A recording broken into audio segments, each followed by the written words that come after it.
We can begin. So let me get this going.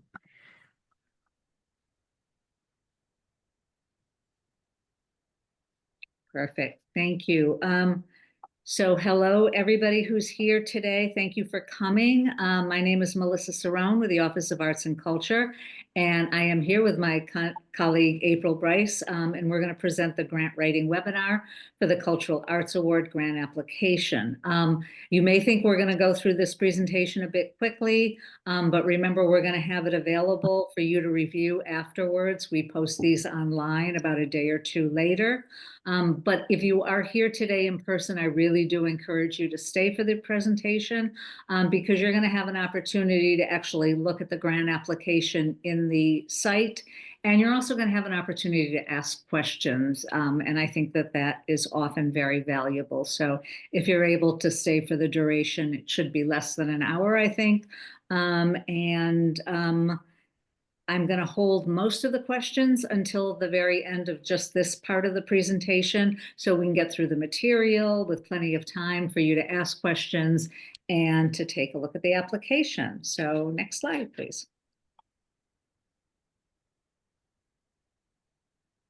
Okay, here is our agenda for this afternoon. We're going to begin with telling you what these grants are, what they're for, and then we're going to talk about how you would qualify for eligibility, and then also what would make you ineligible to apply. There are a few categories where you wouldn't be able to apply. I'm going to talk a little bit about how the grants are reviewed. And for those of you who've never applied for a grant with us before, it's important to know that our staff or our commission doesn't make the recommendations for awards for funding. We do use an independent peer panel, and that is important to know because it really affects how these applications are reviewed and why we do them the way we do. We'll talk about the rubric, obviously, and how we use it. We will talk about the attachments that you'll be asked to submit and why they're important. I'm going to give you some grant writing tips that I've assembled after years and years of looking at these types of grant applications, understanding what panelists really respond well to and some things that might help you along the way. And then we're going to go through our support materials that you're going to need to upload. We'll just be going through the list so you really understand what they are. We're going to take some time for questions, and then April is going to take you through the application. So next slide. Okay, so what are the Cultural Arts Award? This is the grant you're going to be applying for. And you should know that the Sacramento City Council and the Sacramento County Board of Supervisors make funds available to the Cultural Arts Award program to support nonprofit arts and cultural organizations. So the city's Office of Arts and Culture, that is us, administer the program. To be eligible for funding, grantees must meet standards of diversity and equity, artistic and/or cultural contribution, community impact, show sound management, and demonstrate financial and organizational accountability. You should also know that we have an arts commission. It's called the Sacramento Arts, Culture, and Creative Economy Commission, and they serve in an advisory capacity to the city on promoting, encouraging, and increasing support for Sacramento's diverse artistic and cultural activities, integrating arts and culture into community life. So that is a little bit of a long way of saying that these grants are funded by both the city and the county. And that's important because this is one of the very few grants that our office puts out that is really, you're eligible throughout the county. It's not a city-only grant, which most of our grants are. You could be anywhere in Sacramento County and receive this award. And also letting you know that before the final awards are made, the panel recommendations, the peer panel recommendations for funding go to our Arts Commission, and they put the final stamp of approval on them. And they recommend them finally for funding, and that's when we can initiate the contracts. So next slide. So what are the goals for this grant program? There's really a lot that we're trying to accomplish. So I'm just going to go through them quickly. We really want to support best practices in management, which includes responsive planning, accountability, fund development, transparency, qualified boards and staff, and overall fiscal health. So we're going to look at how you manage your programs. We're going to encourage the involvement and appropriate compensation of artists. We know that not every organization can support fees and payment to artists, but we really do try to encourage that and in all ways possible. And hopefully this grant can help organizations pay their artists. We support, obviously, the organization's commitment to diversity, equity, and inclusion, and accessibility. And we'll ask questions about that. We celebrate the cultural vibrancy within Sacramento County and its neighborhoods. We support arts and cultural programs that demonstrate strong artistic impact. That's important. We want to promote artistic expression deeply rooted in and reflective of historically marginalized communities. We encourage innovation and creative programs that engage audience and participants. And we support organizations that respond to community need through planning and program delivery. And I know that's a lot. But to be honest, this is one of our most detailed and time-consuming grant applications. I don't want to downplay it that this is a big application, and we are obviously trying to cover a lot. But there's some really good reasons for that, and I think I need to mention those. As we talked about at the very beginning, this is a 3-year grant program. So you're going to do this application this year. And if you're funded in this round, you're not going to need to complete a new application next year or the year after. But likewise, if you don't apply this year, you're not going to have access to this grant for another 2.5 years for an application. So also remember that the level of funding, if you are recommended for funding, the level of funding you're recommended for this year will be the level you're going to be recommended for all 3 years. And notice that I use the word recommended. So funding for years 2 and 3 are subject to city and county budgets. They could go down a bit, they could go up a bit, but as you're going to see as you go through the guidelines, your grant is always based on available resources. We feel confident that the grants will continue, but we do know that things can happen which may affect the amount of the grant in next year's. Another important thing is to remember it's a general operating grant. And that means while there are definitely some things you can't use the funds for, it's really open for you to use these funds on what you need to operate. So we're not going to ask you to go out and complete a whole new program. We're going to ask you to use the funds for the things that are most important to you, maybe fees for artists, salaries, rent, insurance, fees that you pay to musicians, designers, dancers, poets. Anybody that you feel is important to pay or any expense that's really critical to your organization. And another reason that we do such a deep dive is that we really need to know about you. If the Office of Arts and Culture is going to continue to be able to support our most critical organizations, and that's small, medium, and large, we really need to understand more about you. We need to know about your size. We need to know your budget, your activities. We need to know where these activities are located because council members and boards of supervisors like to see activities that happen throughout all of our neighborhoods and obviously throughout the whole county. So we need to be able to demonstrate there's a huge amount of activity out there. And that you serve a large number of people. All of this goes into our evaluation of the program and the information that we're able to put out there to help support you in the future and to advocate for more funding internally. So next slide. Now we're going to talk a little bit about eligibility. The first thing are just the types of organizations that are eligible. We will fund arts organizations, cultural organizations, art service organizations, Also, units of government, tribal units of tribal government or tribal organizations, colleges, and universities. But remember, for those last pieces, government, tribal, college, and universities, we're only going to fund the public-facing activities that happen and only based everything on your arts and cultural programs and budgets. So if you have a college program and it might be an arts program, but you only provide this program to the students of the college, that is not eligible. We really want to know what you're doing out in the community and to a public audience. So that's really important. Next slide. And these are all in the guidelines, but I'm going to go through them really quickly. There's a lot of things that you have to be, excuse me, to be eligible for this grant. So first of all, having nonprofit status. Organizations need to be able to hold tax exempt status under Section 501c3 or 501c6 of the IRS code. So we will ask for proof of that.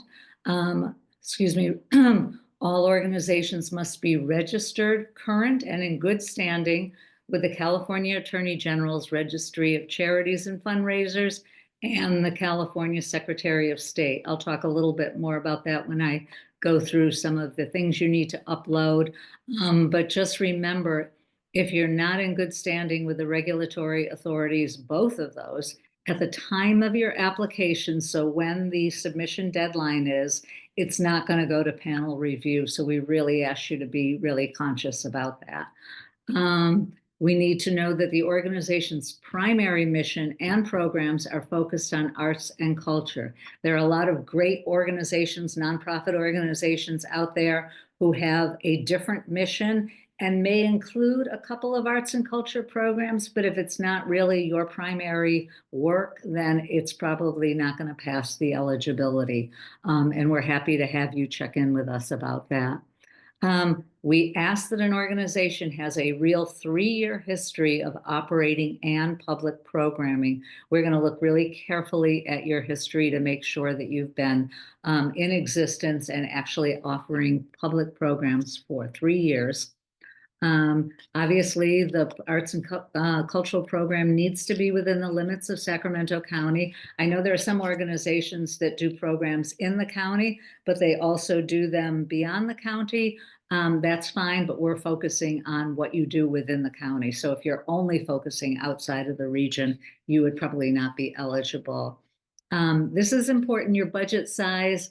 Organizations' unrestricted revenue for fiscal year 2023, and we're going to ask you to upload your fiscal year report, has to be $25,000 or greater. We really can't fund an organization smaller than that.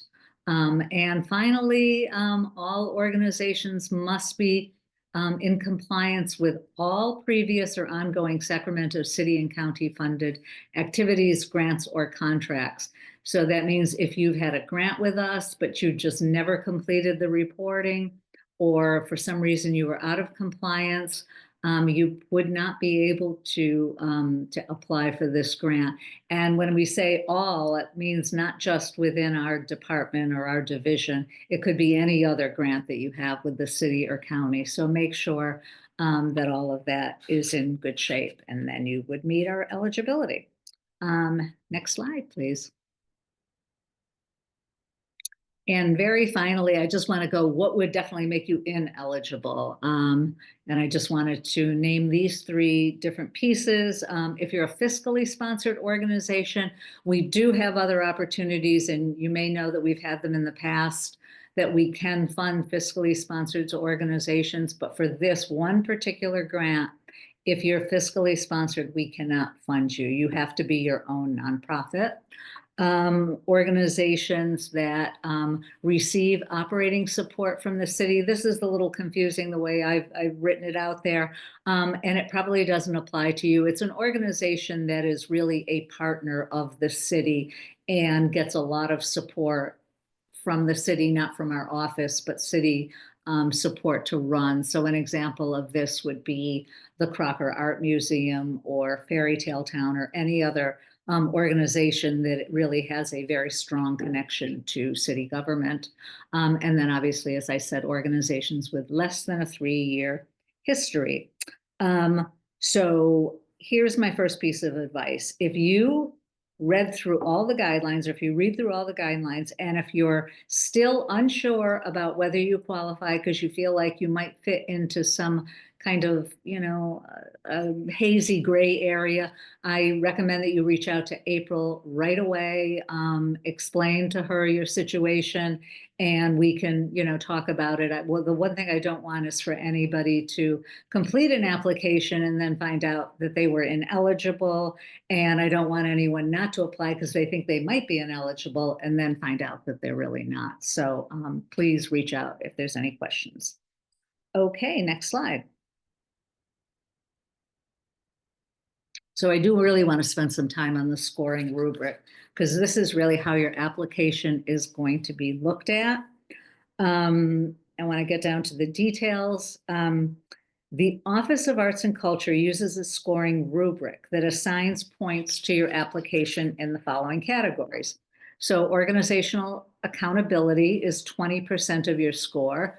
Diversity, equity, inclusion, and accessibility is 20%. Artistic impact is 30%, and community impact is 30%. So as you see, the two areas that are more heavily weighted for the application are the artistic impact and community impact, but it's not really a great difference from the other two categories. So what we're hoping to see is a balance. The rubric you can find in your guidelines, and I really encourage, if you walk away with nothing else today, make sure you've read the rubric and you really understand it. It's on page 10 to 14 of the guidelines. And I'm not going to go through it all in detail today, but each of the 4 review categories that you see here is then broken down in the rubric into a number of subcategories. And that may seem like a lot when you take a look at it, but it's really a good way to allow different types of organizations to show their strength. So for example, under artistic impact, you're going to have a number of ways to demonstrate your unique artistic impact. So some organizations pride themselves on being cultural destinations. They might have formally trained artists, high production values. That's a point of pride for them. Some organizations might pride themselves on serving youth and helping them to learn art forms in a really supportive environment. And some organizations are trying to create cutting edge work that has never before been seen and may really appeal to a very loyal but small audience. All of these things are somewhat different, but there's room in the artistic impact rubric for every type of organization to really score equally well, which is why we really try to break it down into different areas so that you can show what's more impactful about your organization. Next slide. So I want to show you how the rubric is used. Let's show it to you in action. So as I said, each element of the rubric applies to one or more questions in the application. So I want to go through an example. Under the artistic impact category, the rubric is going to state in one of the little boxes, employing experienced artistic cultural personnel with the knowledge and connections to advance its mission. So that's the rubric. The question that corresponds to that, or one of the questions that corresponds to it, is going to be, what is the process for selecting individuals who make artistic decisions for your organizations? So if you want to demonstrate to the panel that you do employ experienced personnel with the knowledge to advance your mission, you're going to explain how your artistic leaders are chosen. Maybe you're going to talk about their history as artists or as members of your company, maybe their experience in working with a particular youth population, or their deep connection to a cultural practice and why that's important in their hiring process. And if they're volunteers, maybe you're going to talk about why they were elevated to the level of decision making. So there's many ways, but you're going to make sure you apply it to the rubric. Here's another example under the diversity, equity, inclusion, and accessibility rubric. The rubric states frequently assessing and evaluating programs or services in response to identified community needs. The key words here are evaluating and community need. The question is, Describe how programs or services are evaluated in response to identified community needs and how frequently evaluations take place. So that's almost word for word to the rubric. You're going to want to talk about how you evaluate your work, but specifically, how do you do it in a way that shows you've listened to your community and its wants and needs? And your community could be your audience, your visitors, your actual geographic community, schools or school districts you serve. Whatever constitutes your community is how you're going to answer that question. So again, it's looking at the rubric, looking at the important things that the panel is going to be looking for, and then making sure you put those in the answers to your questions. And I think we've designed it in a way that's going to be as clear as possible for us to do that and for you to see the direct connections. So next slide.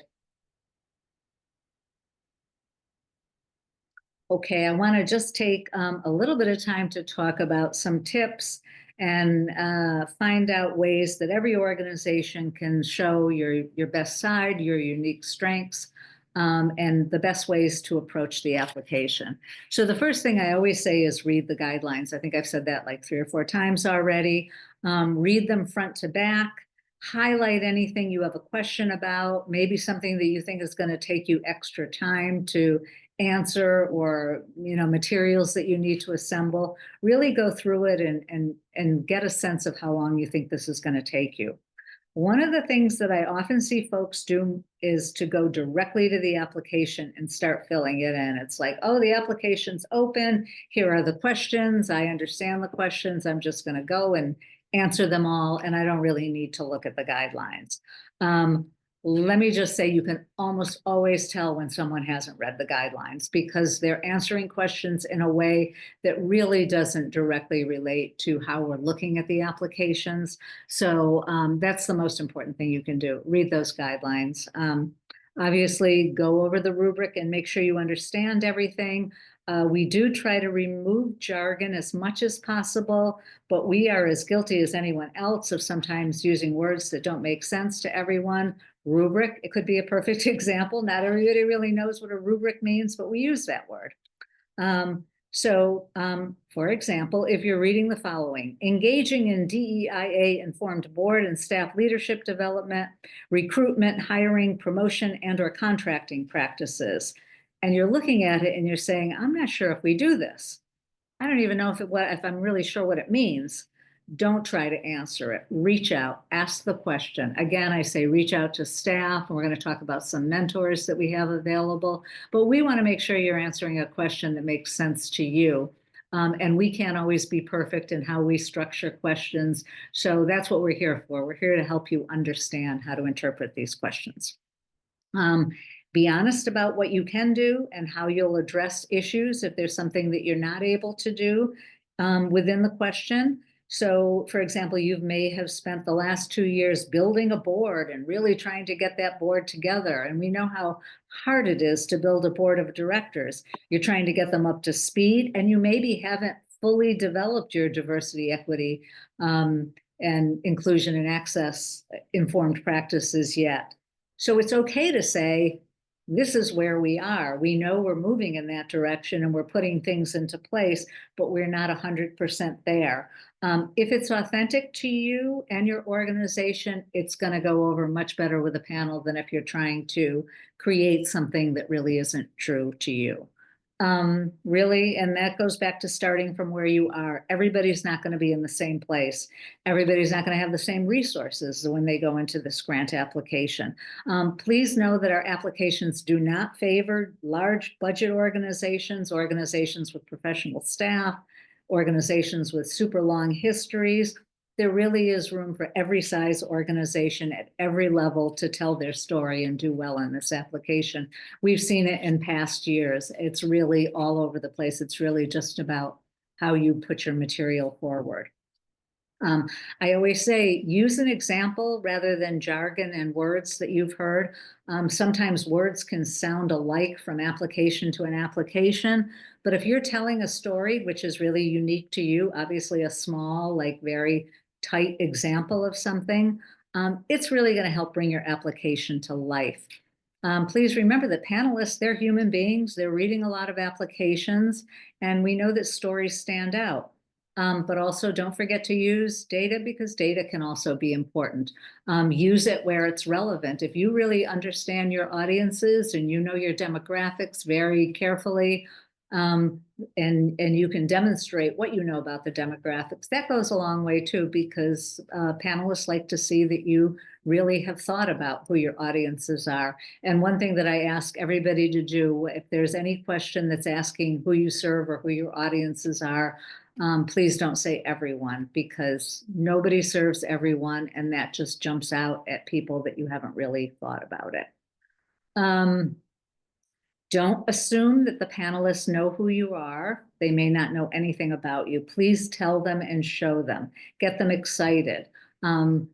Many of our panelists don't come from Sacramento, and they may not be familiar with the good work you do.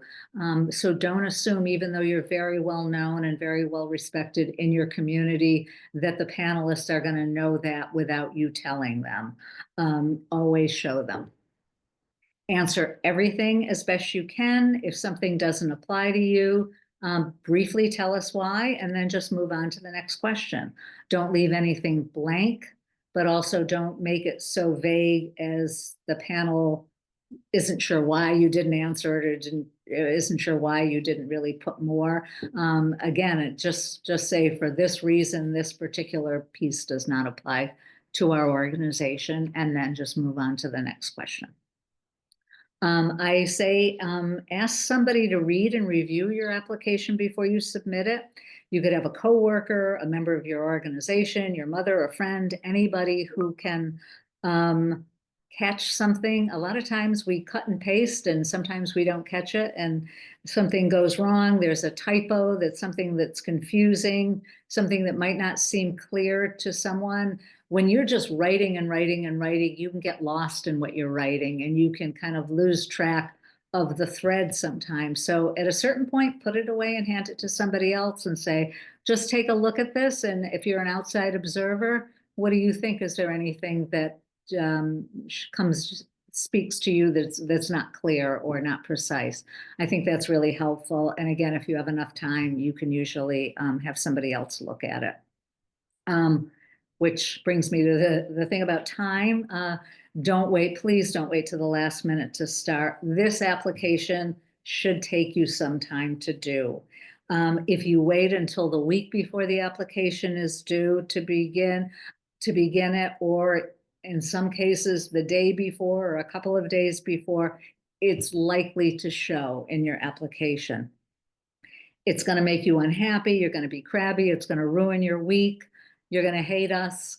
Please just take it in steps. Even if you have to take it in little baby steps, do it a section at a time. Maybe you'll want to start with your attachments. You'll take a look at the list and start assembling those.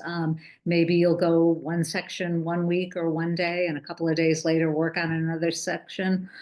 Any way that helps you take it in little bites as you move forward, it's going to make the process a lot easier.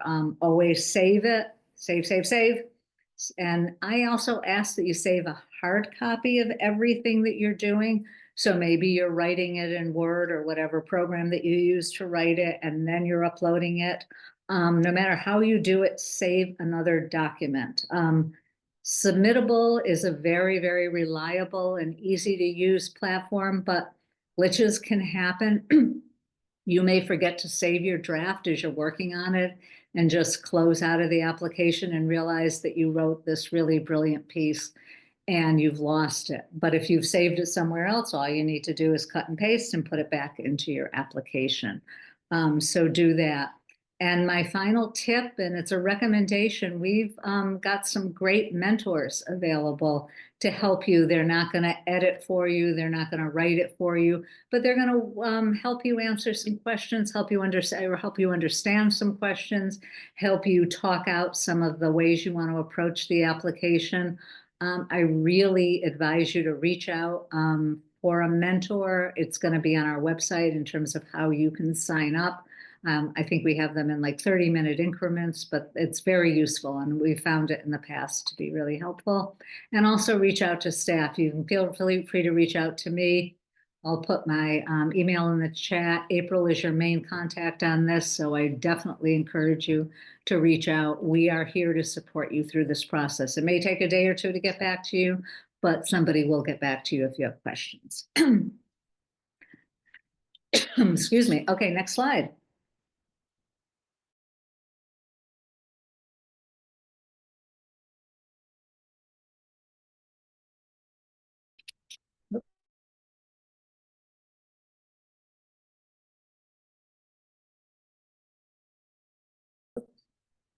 There we are. Okay, so this is my last piece of this presentation, and then we can take some questions. I just want to briefly go over the support materials that we're going to be asking for, because there's a number of them, but a lot of them are just things that you probably already have and you're just going to assemble. So there is the financial support documentation. And so we're going to need different documentation depending on the size of your organization. If your organization has a budget of less than 50,000, we're going to ask you for a financial statement from 2023 signed by a member of your board. It could be the president or treasurer. And please know this is not an Excel sheet with some numbers on it. It's not a Word document. It really should look like a financial statement. And something that's created either by your board or something that you present to your board that they look at and review. I know QuickBooks and there are many other programs that do financial statements. So we would ask for that if you're a very small organization. If you're greater than 50,000, we're going to ask for an IRS Form 990 for fiscal year 2023. And if your budget is $1 million or over, we will ask for an audited financial statement from 2023, which we believe you should have, but we also know that over the last couple of years, audits have been delayed. And if there's any reason that your audit is not complete by the due date, we would just ask you to submit the unaudited statement with some kind of explanation for why the audit is not completed yet. And then you would include whatever your previous year official audited statement was. So we'd ask for a couple. Additionally, if your organization has programs outside of Sacramento County, we can get your full statement, but we're also going to ask for another financial statement which only documents your Sacramento County arts and culture activities, because that's really the only thing that's going to count as part of your budget. Likewise, if you're a government organization, a unit of tribal government, college and universities, we're going to ask for budgets for art programs within Sacramento County. So, obviously, Sac State has a extremely large budget. We're really just looking at the budget for the arts and cultural organizations, the arts and cultural activities that the organization is applying for. We will ask for a nonprofit status letter. We're going to ask for proof of good standing with the Department of Justice and Secretary of State. And I really want to highlight this because we've noticed it in many of our grant applications. Organizations are often up to date with their filings with the Secretary of State, but there are, often reasons that for whatever reason, the Department of Justice filings are inactive or they're not current, and that could be a problem in your application. The city, so it's not just us, but it's the entire city of Sacramento, will not grant to anybody who's not up to date with those filings, and we're going to ask you to submit proof that you're up to date in current standings. So if you're not sure about this, I would ask all of you when you get off of this call today, go look it up. There's an easy nonprofit locator. You'll find it, I believe it's in the guidelines, and you put in your nonprofit name and it will just tell you what your status is. You can get it fixed. That's the good news, but it does take some time, and it's better for you to know today before you start an application and work on that and try to get it fixed before the application is due. So that's just a little reminder. And there are no exceptions. You really have to have it done before the application's due. There's a program location report that you're going to fill out for the 2023 calendar year. And that, I believe, is on the website, and you upload it to the application. We're going to ask for a board of directors list, and also we're going to ask for biographies, not resumes, of your key staff, and they should just be small paragraphs, and it should be no more than a 2-page document. So really include the really important key staff of your organization.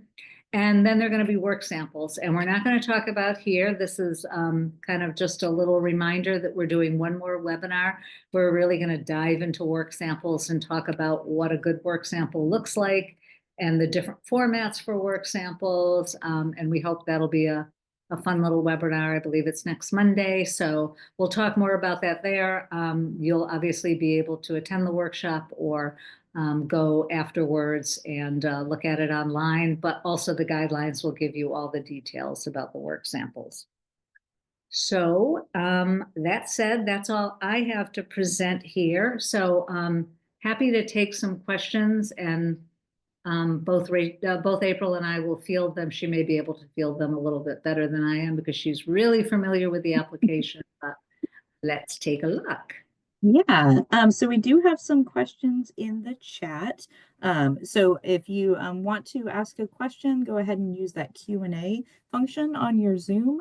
You can also raise your hand and I will unmute you and call on you to speak. So 2 options there for answering, getting your questions answered. Let's start with the first one we have. Is it possible for non-arts nonprofits to apply in partnership with arts and cultural organizations? This is not a partnership grant. It's really a grant for an organization. Now, that organization may choose to include you or your activities into what they do, and they may choose to spend their funding, if they're funded, on your activities or your program, but they would be the recipient of the grant, and we would not hold them to any kind of restrictions on how that money could be used, because this really is specifically for use it on what's most important and necessary for your organization, the basic stuff. Okay. Next question is, do the 3 years need to be consecutive or the last? So for instance, if the organization was previously operating but went dormant and now it's being sort of revived. It does need to be consecutive 3 years of operation, yes. Next question, are PBIDs eligible? No, they are not eligible. I think we've had this question in the past because, as we said earlier, your primary purpose needs to be arts and cultural activities, and I don't believe that's the primary purpose of most PBIDs. I'm happy to have a conversation offline, and we really are trying to create opportunities for PBIDs to get funding. So more on that at another time. So hold that question, but for this particular grant, they're not included.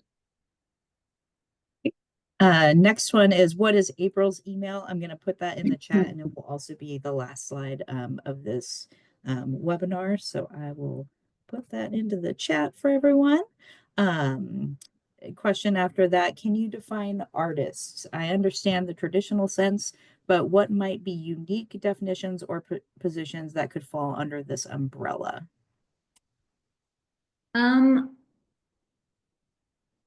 I guess I'm a little, because this is really about our organization. So you might want to ask the question, what qualifies as an arts or cultural organization?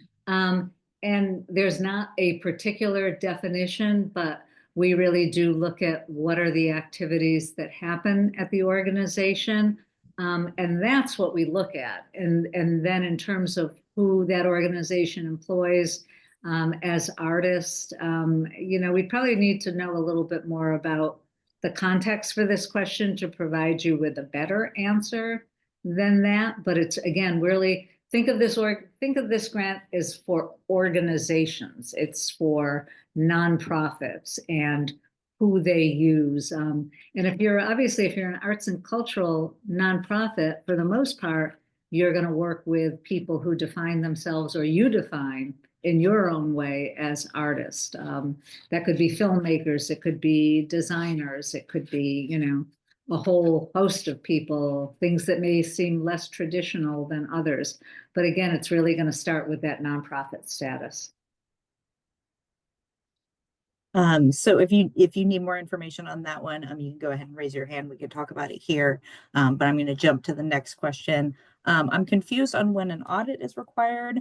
Our revenue for 2023 was 645,000. Do we need audited financials or just the 990? The 990 for that, $1 million and over for the audited financial. And that's really going to be a relatively small number of organizations that fit that category.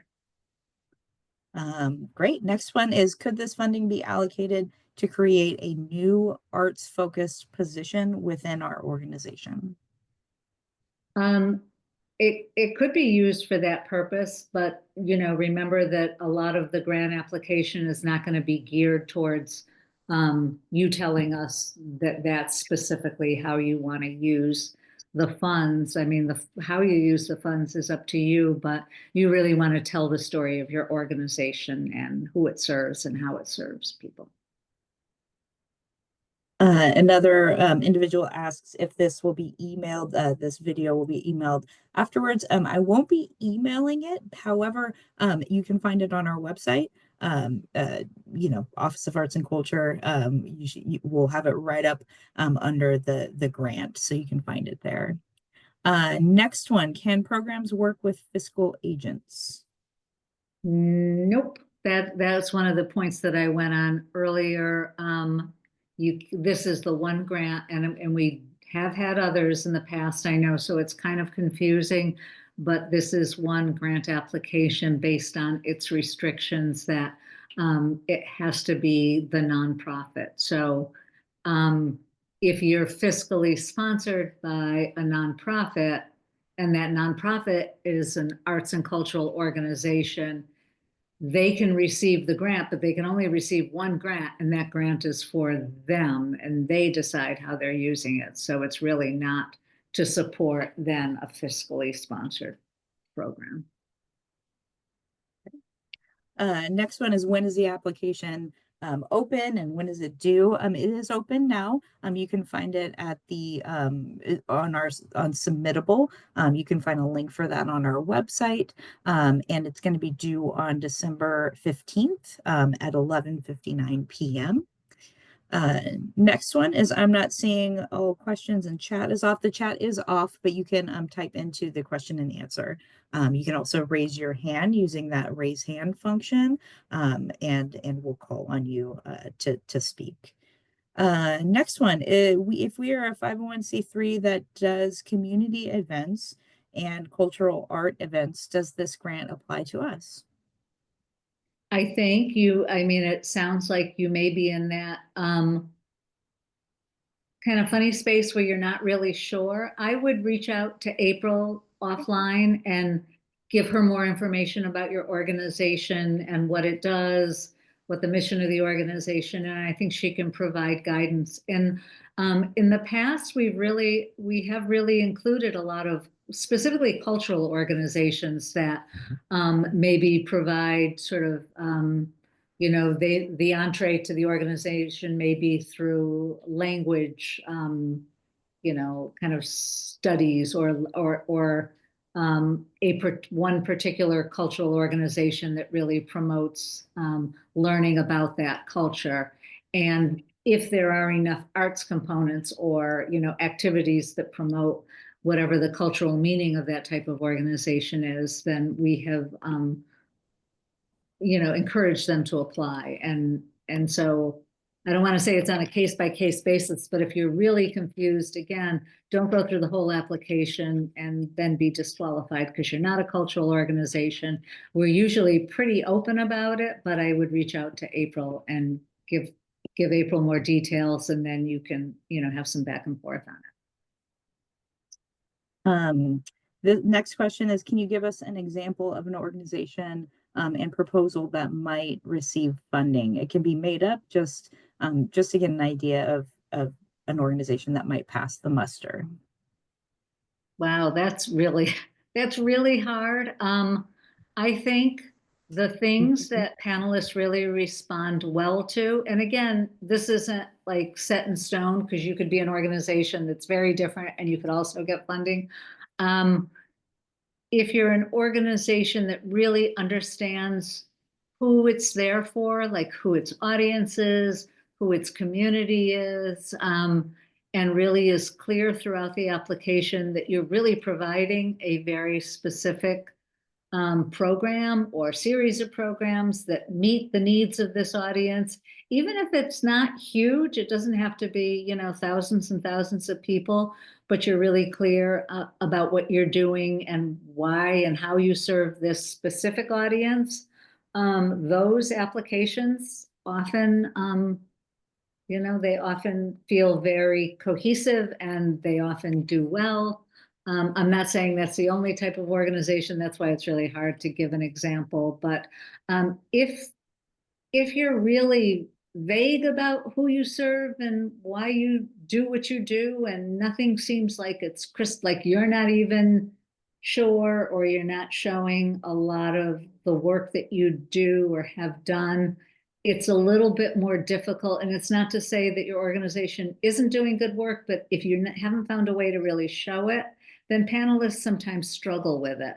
But I will tell you this application, and we have no way of knowing how many applicants, more people are funded than not funded. So it all depends on how many applicants we get and the pool of money that we know we have and how we want to, um, divide the pool of funds for the applicants that we have so that that we don't want it so small that everybody's going to get a ton of money, but we don't want the pool of applicants that we fund to be so large that the amounts of funds are tiny, tiny.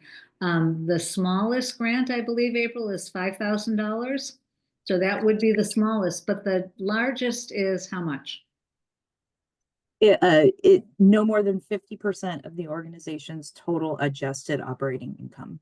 Right. And in many cases, it's going to be much less because even, I mean, if your organization is $1 million organization, you're still going to get a small percentage of that. So just know that if you apply and you meet all the eligibility and you do a good job with your application, there's a very good chance that you're going to get funded.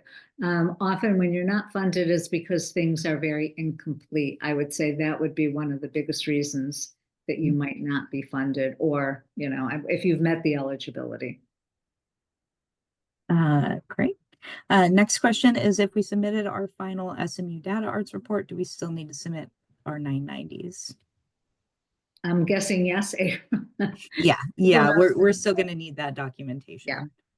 Yeah, if it says it in the application as something that you have to submit it.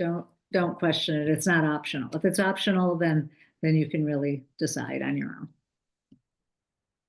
Next question is, how do we sign up for a mentor? I just put in the chat the link to our website. So you're going to find the link under the Cultural Arts Awards grant opportunity in arts.cityofsacramento.org/grants. So I put that there. I can also, make sure that we're, check our, I recommend signing up for our newsletter. We always have links for that information there. But really, if you just Google Office of Arts and Culture, City of Sacramento, you'll find us. And everything is there under our grants webpage. Next question is if an organization is an LLC with the 2 previous years and just changed to an official nonprofit this year, does this still qualify? That might be one of the examples that we're going to have to look at a little bit more closely. So I would, again, reach out to April right away. We would probably want to ask things like, have you ever gotten funded from the city as an LLC? We don't recommend that people sort of move back and forth. So it sort of depends on what the rationale is behind this. What your status is like. Are you current with everything? Have you received funding as a for-profit organization, and now you're moving to a nonprofit. And then, you know, again, all of the other things like service to the community for 3 years and a history of programming. But that's really one that we're probably going to have to look at a little more closely.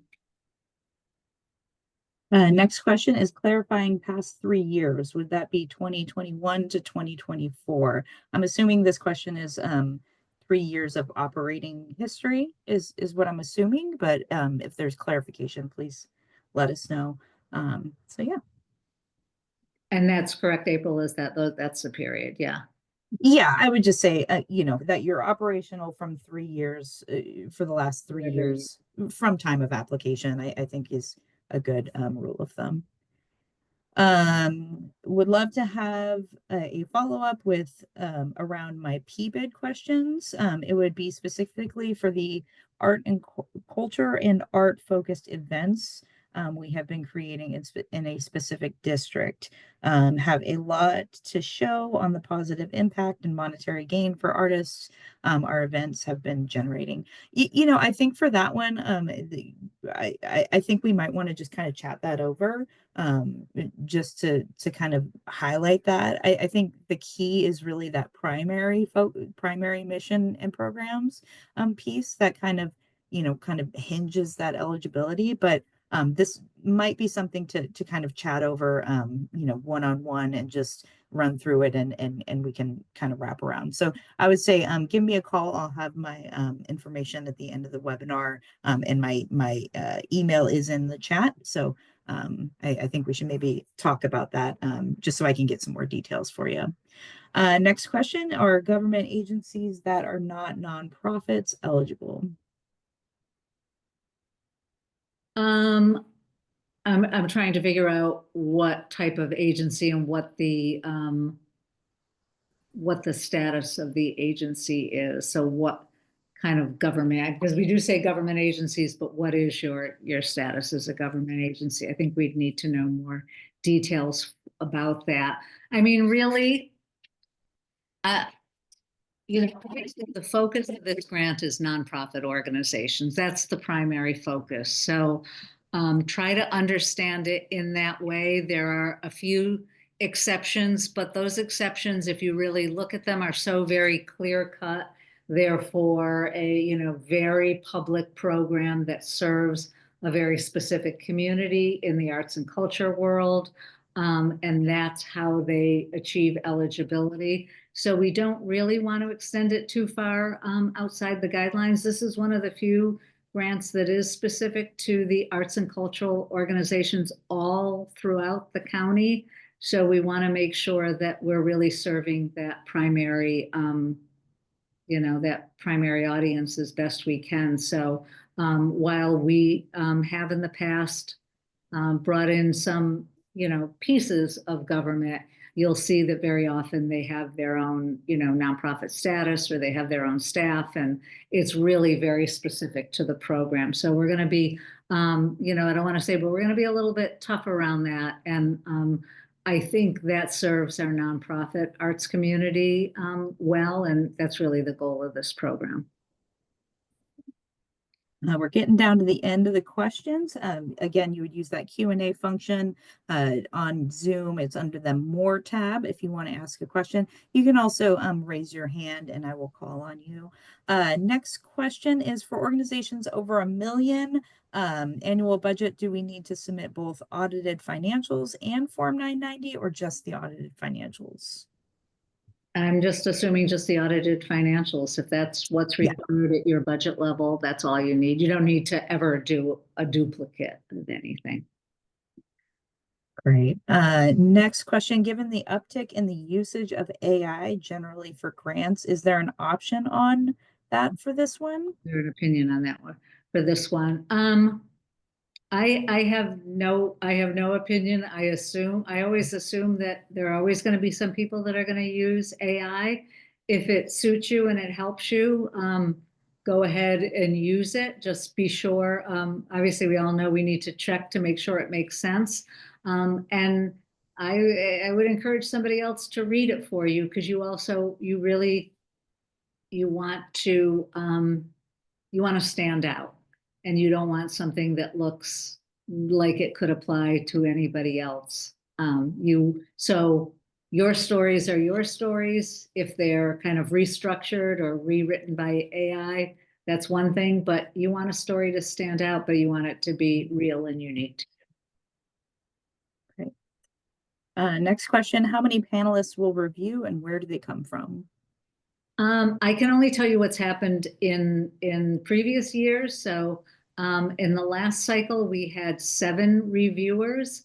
They came from literally all over the country. I think maybe we only had 1 or 2 from Sacramento County. The rest were from organizations throughout the country with levels of expertise in different areas, whether it was visual arts or performing arts, arts education. We really try to assemble a panel that doesn't come with any preconceived notions, that understands the art form or the type of organization, and make sure that there's as much diversity among the panel as possible in all ways that we can get. So yeah, we put out an application for panelists, and if people recommend them to us, we ask them to fill out an application, and then they submit it, and we try to put together a panel that will understand you. And really, there we have so many different types of organizations that apply. We want to make sure that if arts education is your thing, that there's one person who can stand up for arts education on that panel and do that according to every type of art. Next question is, do the applicants indicate their funding request or does the panel decide on the amount? Yeah, the applicants don't put in a funding request, and actually the panel doesn't decide. It's really just a formula that has to do with budget size, how much the biggest grant can be, what the smallest grant could be, how much is in the pot, and what your score is. So you take all those things together and use a formula, and that it just automatically puts up the numbers that add up to the total amount in the fund. Almost at the end, is this an advance payment grant or a reimbursement grant? It kind of is a little bit of both. So your first payment would be distributed at time of contracting. So as soon as your contract is executed, we would release 75% of your award. And then after final reporting, we would release that final 25%. So it's sort of like advance payment up front, and then you would do your final reporting up to the full grant amount, and we would release that second payment to you. And then next question. Yeah. Go ahead. Next question is, how recently do the screenshots of your status for the Secretary of State and DOJ need to be? Does it need to be within 30 days, available, or anytime in 2024 sufficient? It should be as recent as possible, because trust me, the city attorney will do it again. So if you're using one that was really earlier and you haven't gone back and checked recently, it should be as recent as possible, because before any money goes out the door, they will check it again, and they would deny it if it's not current at the time the contracts go out. So, keep it as current as possible. Acceptable working sample files. It would be starting from January 2021 then. I think, your work samples would just need to be no more than 3 years old from, sort of the date of your application. We don't have a specific cutoff, but we're asking for work samples that are within the last 3 years. Yeah, some things panelists will comment on, and they will notice the date of your work samples. And if they're old, they're going to mention that they're old. So as long as they're within that time frame, you're perfectly fine. But just please don't send anything that really reads that it is a really past work sample. Next question is, our fiscal year runs July 1st to June 30th. Will submitting our 2022 to 2023 990 be acceptable? Or do we want the 2023 to 2024? I believe that the fiscal year is the year that the is the year that it's ending. So is that correct, Melissa? The 2022 to Yeah, I mean, 2023? I think the reality is if you don't have it, you don't have it, but please, say why. So, whatever, for whatever reason it hasn't been filed yet, you need to put that in. There may be a request at some point later on to receive the updated one. The goal is to use the most current information possible for fiscal year. So, I mean, because that's going to determine the grant award. So we want to make sure that we're comparing apples to apples. So, once April is clear about what fiscal year is going to be looked at, you're going to have to show evidence from that fiscal year that has been at least vetted at the very least by your board of directors so that we know it's, a true accounting of your budget. Next question is, does your office have a list of Sac County arts and cultural organizations that we can have, including their contact information? No, we never give out contact information of any of our grantees. I'm clearly all the awards that were made in previous years, they're all public because they've all been approved by our Arts Commission. So there are public lists of grantees that you can find if you go back to the last time that the grants, but not contact information. No, we don't share that. Next question is, was it mentioned when the grant will be awarded? That's a great question. It's going to be a little dependent on when we can get sort of those oversight agencies to review them and approve any panel recommendations, but we're hoping for early April of 2025. So we're hoping that we can be able to start contracting April, 1st of 2025. Again, that might shift depending on if we can get into those meetings and present the recommendations. So don't quote me on that, but that's the goal. And then second to last question here is, if our nonprofit is outside of Sacramento but our programming is within Sacramento, is that okay?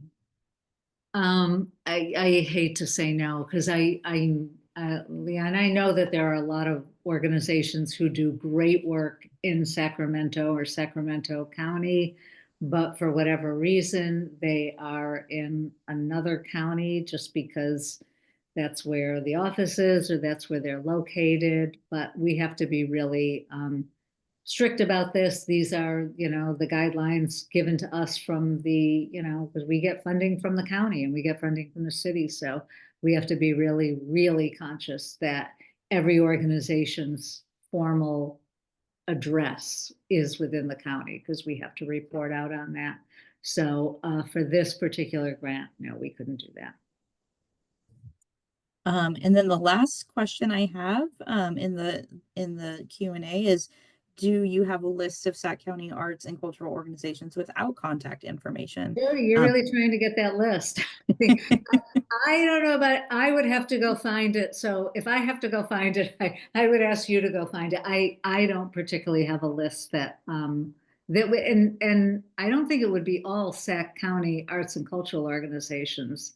I mean, I think I'll leave this to April, but I think the only lists we would have are people that organizations we've given awards to. We don't maintain a all-encompassing list.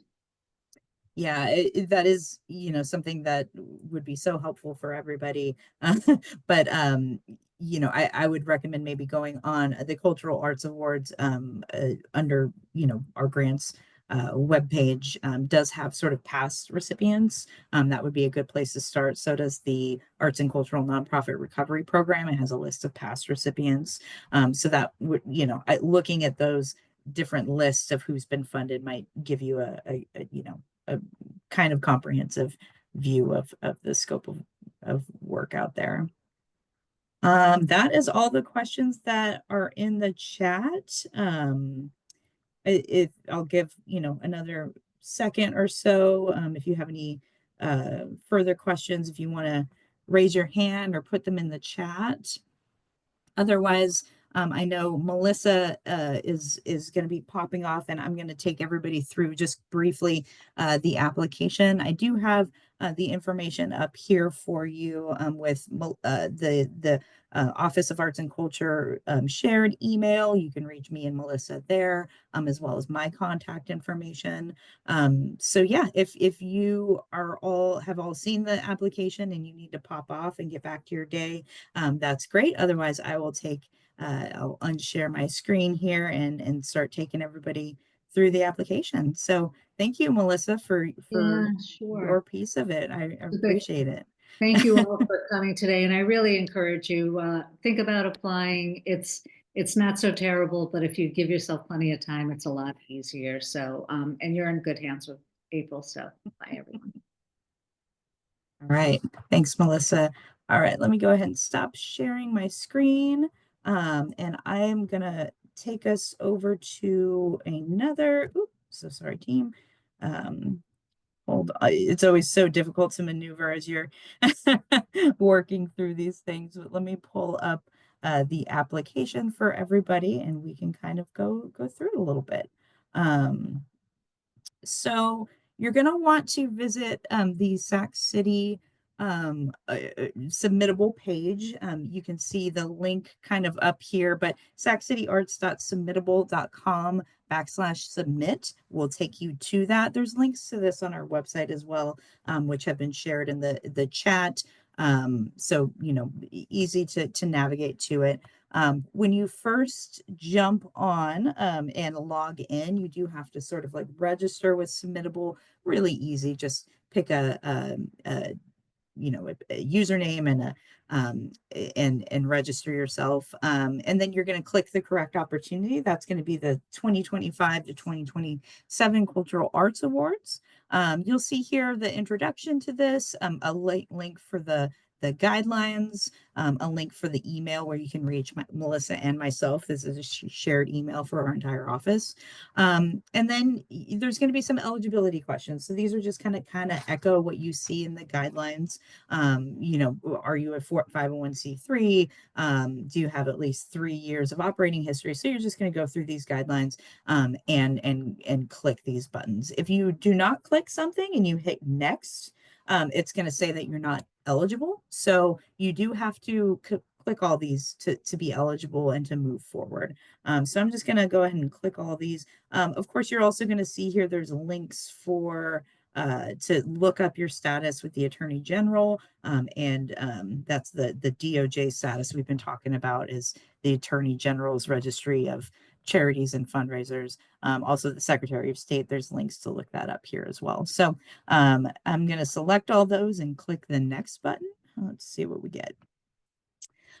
So we really designed this application to very closely follow that panelist scoring rubric. So if you're wondering what's in the application, you can see it pretty simply through the panelist scoring rubric.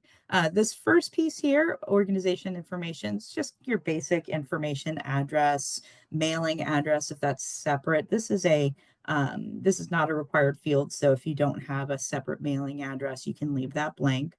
It's going to ask for your city council district and give you an option to look up that information. Same with your county supervisor and an option to look up that information. The organization lead name, so that would be, whoever is in charge of signing your contracts is kind of what we're looking for. So, is it if your executive director or your president or whoever's going to sign the contract at the end of the day? That's who we're looking for here.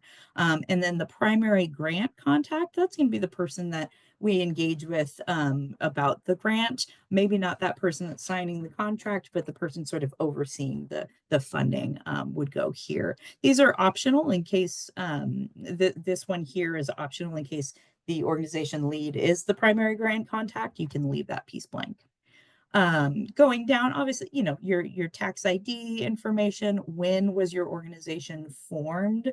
And then we're going to ask for your IRS determination letter, and your proof of nonprofit status. You would just click that choose here button. These are the different types of acceptable files that you can upload here. It says it right down here on every question where you need to choose a file. So you would just upload that using this choose file button. We also need that screenshot or some sort of documentation showing that you are active or current with the Attorney General's Registry of Charities and Fundraisers. Same with your Secretary of State. We're asking for, just a screenshot or something that shows that you're active. Mission statement. So, if you are an arts or cultural organization, this would be obviously your mission statement for the whole organization. If you are one of those, special cases where you have where you're a unit of government or a university and you have a nonprofit wing, which you're applying on behalf of, you would put the mission statement for that piece of it. We're really only looking at, the nonprofit piece of your organization.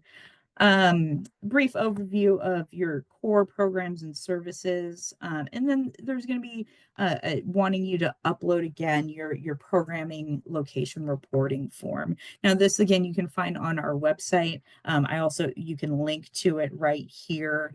It's right there with the Cultural Arts Awards on our grants page. And you can just download that it's an Excel spreadsheet, and we'll take a quick peek at that. But it's pretty simple. You would just fill out your 2023 calendar year of programming. So we'll take a quick peek at that at the end here, but want to just kind of get us through some simple general questions. Are you a new applicant? And now we're going to skip down to our financial information section. This section is really just to help the panelists determine should your organization be funded, how much that award would be. So again, the maximum somebody could get is 50% of their total adjusted operating income. And I'll show you what that calculate or how you calculate that here down below. So your fiscal year end date, you would choose your revenue size so that we know what documentation to ask for. For example, if you clicked on this 50,000, it would ask you to upload your statement of expenses. If you clicked on the 1 million or more, as we talked about those audited financials, it'll ask for that audited. So depending on what you click here, it'll instruct you on what to upload. Next, for those universities, tribal governments that have that separate nonprofit operating piece, we would ask that you upload the budget just for that piece. If it's a university, we want both the university's financial information and then a separate form here for this the nonprofit piece of it.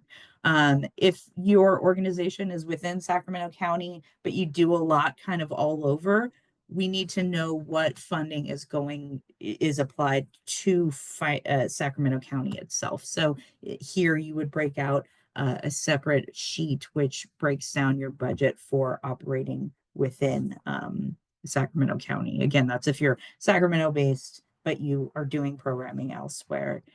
We need to know what's happening in Sacramento and what funding is going to that. So again, just choose that file there. Here is where you would calculate out your total adjusted operating income. So you would just fill in these sections here. So it's asking for your unrestricted revenue for fiscal year 2023, any funds released for capital expenditures, that's cost of land and buildings, those sorts of things. Any funding you received from Sacramento County in fiscal year 20, or Sacramento City and County in fiscal year 2023, you would put those here. So if you were awarded a grant by the city, or if you were on the last cycle of the Cultural Arts Award, you would put that the amount that you received in fiscal year 2023 here. What this is basically doing is it's giving us, it's sort of backing out some of those expenses that really don't qualify for calculating the amount of your grant. So we're wanting to have the amount that you're awarded, which again, the maximum is 50% of your general total adjusted operation income. So we need to know what that is, taking out all those grants and anything going towards buildings and things like that. We calculate your grant based on what's left over. So next section is going to be your organizational accountability. Now notice that the headers for these sort of match what you're seeing in that panelist scoring rubric, and that's very intentional. It even says questions within the section correspond to this area of the rubric. That way you can kind of see and go back and forth and make sure that you're answering these questions in a way that is, in line with what panelists are going to be looking for. So for this section, we're just looking for your what percentage of your fiscal year 2023 budget was earned revenue, what percentage was contributed revenue, how you're generating contributed revenue. So, fundraising events, corporate sponsors, that sort of thing. Does your organization have operating reserves or working capital? You would answer yes or no. And then depending on what your answer is, there might be another question that pops up asking how many months of working capital are available.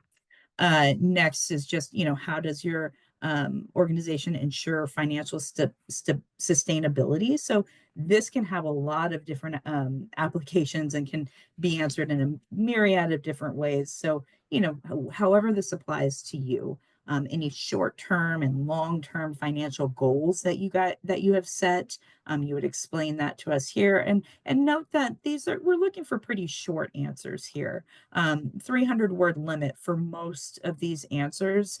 We're not expecting you to hit that 300-word limit. If you answer it successfully within 3-4 sentences, that's great. So, just short answers to give the panelists some sense of how you're approaching these topics. Next is, how is your annual budget developed in the process for reviewing and updating that budget? How your approach to marketing and outreach, is there a marketing budget? Your workforce composition, you would just plug in here how many staff, part-time staff, volunteers, interns into this table here. Tell us about your approach to compensation for full-time, part-time, and contracted workers. So, are you providing industry standard wages? If you're not, why not? Just giving us some understanding of how you approach equity and pay for individuals within your organization. Next, what types of benefits are offered or professional development incentives? So these could be, different trainings that you allow your staff, whether it's internal trainings or external trainings that you pay for and offer your staff. Anything that you're offering that's an incentive for your staff, your volunteers, make sure to note that here for our panelists. We're asking for the salary range of full-time employees for fiscal year 2023, and then the contract fee range for fiscal year 2023. So this would be, if you paid an artist $1,000 and you paid another 1099 worker $5,000, your range would be 1,000 to 5,000. So we're just looking for, what was your lowest contract? What was your highest contract for those 1099 or subcontracted workers? Does your board of directors meet regularly? Your approach to board operating policies and procedures, do you have written procedures that your board operates under? Just trying to gain a sense of how you function as an organization and how you support your board in making decisions. Does your board of directors have a giving policy? Just some basic information we're looking for about how you're running your board, operating your board, that sort of thing. And then how are you creating pathways and programs to remain relevant in Sacramento's changing arts and cultural landscape? Now, things are popping up and changing in Sacramento all the time. So this is your opportunity to show, how you're adapting. Maybe it's opening a new program because you learned a new you know, sort of that demographics are shifting towards and changing your target audience, you know, different ways of that you can approach this question. And again, just a short answer for these. The next section is corresponding to that diversity, equity, and inclusion and accessibility section of the panelist rubric. So we're asking, you know, how principles of DEIA are incorporated into your board and staff leadership development, recruitment, hiring practices, contracting practices, any activities to promote ongoing DEIA learning with staff and board. And this is asking for, we did offer a large training. We're gathering some information here on if you're a part of that training. So if you were funded under the 2022 to 2024 Cultural Arts Award cycle, you would click yes, and then it would ask you a little bit about your experience with that training or if you attended. Has your organization developed any plans to expand DEIA? Again, this is totally just up to however you're approaching this within your work. We're going to get lots of different answers here. There's really no right or wrong. And, you know, it just requires you going in and looking at, you know, what you're doing to expand, explore, create learning opportunities around DEIA. Does your organization have a public-facing policy or statement around DEIA? That's an important one. Your strategies or approaches towards understanding the identities, perspectives, and needs of communities that are served. So, you know, are you polling individuals? Are you collecting demographics information in any way? Are you surveying constituencies to see what people need in their communities? Lots of different ways that you could approach understanding your community. And we just want you to explore that here. And what ways does your organization engage and center the identity and experience of BIPOC, LGBT, people with disabilities, or other marginalized communities? So, you know, maybe that's bringing in artists who identify as BIPOC and you know, helping to promote their work, or, you know, lots of different ways that this could be explored as well. And then describe how programs and services are evaluated in response to identified community needs. So this one's just trying to get at, you know, if you're learning about your community, how are you sort of evaluating your programs with that knowledge in mind? How are you adapting to community needs? You know, again, lots of different ways that this can be approached. The next section corresponds to that artistic impact piece of your panelist survey, panelist scoring rubric. We're going to ask for a document which has brief biographies. These are brief. We're talking like paragraph. We're hoping that in total, all of your biographies is no more than, you know, 2 pages or so.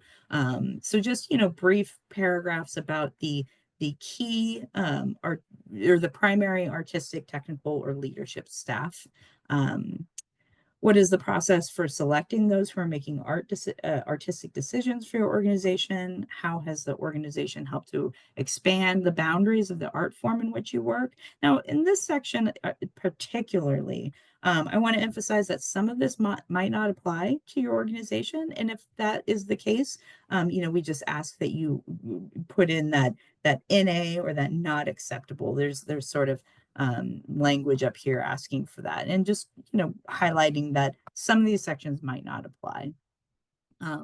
Also within this section, in particular, the artistic impact section, we're looking for information from the last 3 years, and it does state that up here.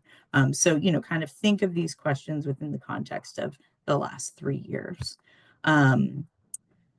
So going forward, let's see, how does your organization work to preserve and share cultural heritage? This may or may not apply to you.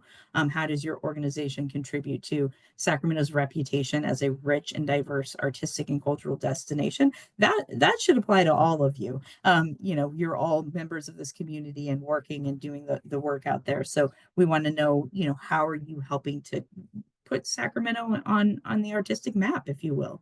You know, how are you making sure that visitors are seeing Sacramento as this rich and diverse destination for the arts and culture.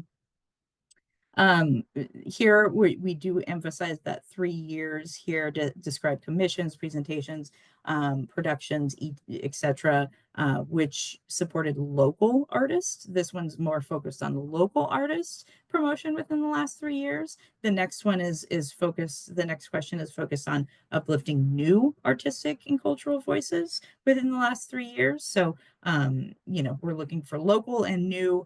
Both of those answers. The limit for this one is quite large, just because there might be a lot of examples that you have. I don't want you to, again, feel like you have to meet 5,000 words, because that's, nobody should have to do a dissertation on this for this application. That's just there in case you have some, big lists to provide to us. And then this one is, any commissions, presentations, productions that brought in international or national artistic and cultural voices to Sacramento. So, bringing in new communities. Again, lots of word limit here, but don't let that throw you. Just whatever work you've done in those respects. Define the organization's efforts to invest in the artistic growth and development of a creative workforce. So this one can apply pretty, in a lot of different ways, whether it's hiring, different artists or creatives, whether it's offering, development opportunities to drive a creative workforce, or even, providing specialized training for volunteers so that they're prepared to enter into the creative workforce. So lots of different ways that this can be approached. And then we're asking for work samples. Now, our work samples workshop is going to be on Monday, same time, 1 o'clock. So we're going to dive into work samples a little more thoroughly there. So I won't get too into it here, but there, just something to keep in mind before Monday is start looking through, the images that you have from the last 3 years, any video that you have from the last 3 years. Start pulling together some things that might work to showcase the wonderful work that you're doing in the community. So, but we'll dive more into that, like I said, next week. And then if you prefer to use URLs, there is some room here to link 3 different URLs to your work samples. And then instructions for panelists. This is going to be your chance to sort of showcase any information that's missing on your slides, your images. If there's a performance and you weren't able to sort of capture the information about that performance that you're showing us a video of, or something like that, here's where you can tell us about that, because it's really going to be back onto organizations to ensure that the panelists have all the information that they need when viewing your work samples to make an accurate determination of the quality of and technical skill of the work. So these could be instructions about when to start the video, if there's credits in the beginning or at the end and you want us to start at a certain place. But this could also be a place where you enter in those different things that you want panelists to note when they're taking a look at your work samples. The last section is community impact. So again, really tightly connected to that panelist scoring rubric. How has the organization and programs or services had a positive economic impact on the communities? What percentage of 2023 calendar year programming took place within the HUD qualified census tract? You can look up those different tracks through this link here. It'll take you to a map that you can just type in locations and see if the areas where you're doing that programming is within a tract. And then we just need the percentage of how much of your programming took place there. Information on all partnerships within the last 3 years. So these might be, working together with local businesses or local organizations or partnering to provide services on site. A lot of different options here, which is why I left the limit for the wording so large. But again, this is just your list of, we don't need like a ton of information on what the partnership looked like. I give an example here, just maybe you partnered with an arts therapy provider and they provided weekly art therapy workshops within your facilities. Something as simple as that, just to give us an idea of the name of the organization, what type of organization they are, and just a quick blurb about what you partnered to do together. Roughly how many people attended fee-based in-person events and activities, and then free in-person events and activities. This is both for calendar year 2023. What approaches, if any, have you taken to grow or diversify your audience or constituency? Who is the audience's target audience? And again, I'm going to point back to Melissa's point earlier, where it's very rare that an organization is meeting the needs of everyone. So if you put everyone here as your target audience, that's a quite difficult task. So there's going to be some community or demographic or something that you're working with in particular. So information about that here.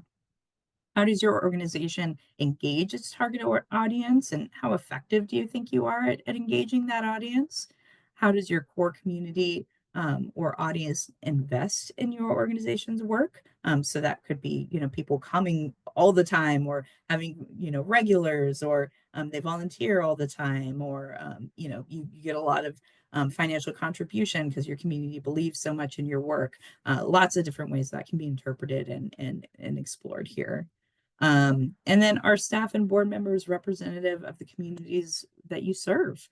Do you feel that they are a representative of the community, of your target audience, or of the target audience that you're hoping to achieve? So yeah, that is the end of the application itself. There are some certification questions, that all information is true and correct, and that this one is sort of making sure that that once you hit the submit button, we will review requests for edits. We may or may not be able to accommodate that request for edits. So, make sure that before you hit that submit button that you are pretty sure that this is the application that you want to get to us. I do really recommend that you submit early. We do very frequently go through the applications, and if there's a little thing missing, or maybe the wrong file was uploaded, we can so easily support you in correcting that. But if you submit on December 15th at 11:55 p.m., we're not going to have the opportunity to do that, and it's just kind of what we get is what we get. So submit early, ask questions early, visit with our mentors who will be starting next week. You can sign up on our website for that. There'll be an option to sign up and book a 30-minute slot for those mentors. So utilize that. And I'm here again. My information is in the chat. And I work to serve you. If there's anything I can do to answer your questions, please feel free to reach out. I will briefly take just a couple of questions here. Thank you everyone for your time. So I'll give about 2 minutes or so to allow for a couple questions. You can raise your hand or use that question and answer feature in the Zoom platform to put any questions in. And I'll just give everybody just a few minutes for that, about 2 minutes.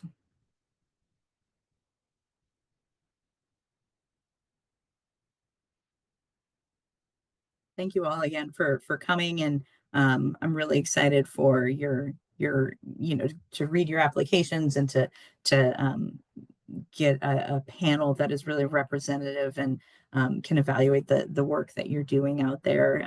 This is a great opportunity for our community, and we're so excited to be sharing this. So Just waiting another minute or so for any questions that come in.